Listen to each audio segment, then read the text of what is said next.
So, again, I've had 3 years to really think about how I want to put together this series. And I've decided I just want to be myself and talk about it. I don't want it to be rehearsed. I just want to talk. So, minding my own business, I'm sitting in the hospital in my bed. I'm not sitting, I'm laying. And I remember thinking to myself, I was just so sick. I was just so sick. And I was thinking, what's going to happen to me? And I don't know why this thought came into my head, but I started thinking, what if I never walk again? And I had to learn to walk again. It's not that I didn't know how to. It was just that it was in my surgery was, a lot of it was in the cerebellum. So that's where you learn your balance. And see how I'm moving right now? But this is how I'm always moving, right? So it's really hard to learn how to walk if you can't find your balance. Well, at the time, I didn't even know this was going on. But I was laying in this bed thinking, I don't know, what if I can't walk again? It was interesting. And at first, I started being afraid because I don't want to not walk again. And that, by the way, only lasted for about a microsecond. And I am so grateful to all of my teachings. I call it walking the walk. You have to walk the walk, whether you're raising a child, you're trying to take care of yourself. If you can't do something yourself, I would hope you wouldn't be teaching it to others. And another thing I remember my father always told me, Rochelle, if you don't have faith in yourself, no one's going to have faith in you, right? So I'm laying in this bed, and all of a sudden it occurs to me, well, maybe one of my spiritual lessons is to never walk again. And instead of catastrophizing what that's going to look like and future fantasizing, what if I were just to lay here and say, if this is my curriculum, I'll find a way, because I'll still find a way to be happy. Things may change, but I'm not going to look at it as right or wrong. Okay, this is a big thing here, so hold on. Hold on to your horses.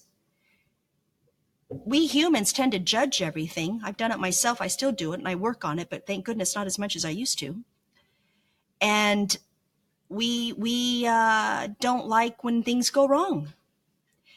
And we say, why me? Well, why not? A lot of other people have it worse than we do. I know people had it worse than I do. They still do.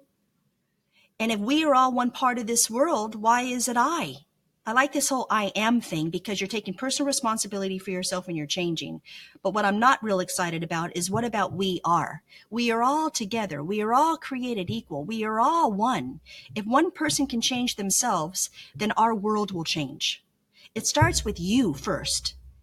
So it started with me first, which is why I embarked on this endeavor, because I had so much trauma, and I write some of it in my book, that I didn't have a choice. It was even sink or swim, so I chose spiritual psychology, and it saved my life, and Buddhism. So I'm really grateful for what I learned, because here I'm sitting in this hospital bed thinking, what am I going to do? But the really great thing was I really didn't panic. I mean, maybe for a split second I thought, uh-oh.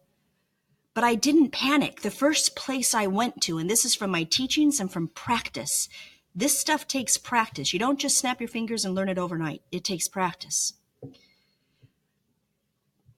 It's not right. It's not wrong. It's part of my curriculum. And if this is how I'm going to have to be, I am grateful that I'm alive to be here for my child.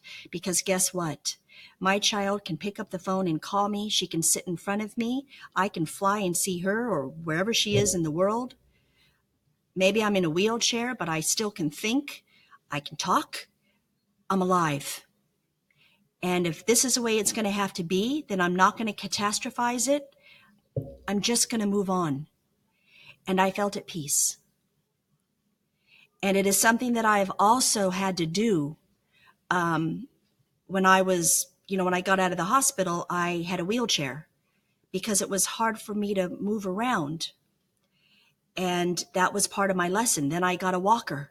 And now I have a cane, and at times I don't walk with my cane. It just depends what the situation is. And 3 years later, I'm much better than I was. I'm still struggling, and a lot of times I hate my life. But I have tools that I can use to get myself through it. And through all my teachings, I'm really lucky because now I can not only help myself and my child, but I can help my clients and hopefully you if you are watching this.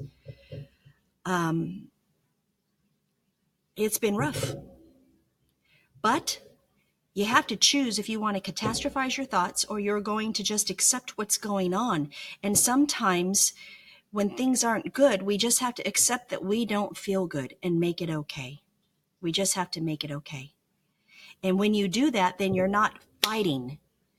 You're not pushing against it. You're accepting it. You're not making it wrong. And you just slow down and take a breath. And you just know that no matter what happens, somehow life will present us what we need to handle and work with. And then we get to choose how we're going to do that. And I have done that throughout the last 3 years of this interesting journey. I have definitely had my moments where I've called my mom on the phone crying. A couple times my dad when he was alive. It's been rough. My husband and my daughter, my friends, they've seen me. But I will say most of the time I can handle it on my own, and I work through my thoughts and figure out how am I going to do this. And this is what this video is about. How can you work through your thoughts and find peace? How can you change your perception? And some of these stories I think are really going to help you, because if I can do it, and in my next video I'm going to say one of my heroes that I really look up to, Dr. Viktor Frankl, he can do it. So can you. I look forward to seeing you in the next video.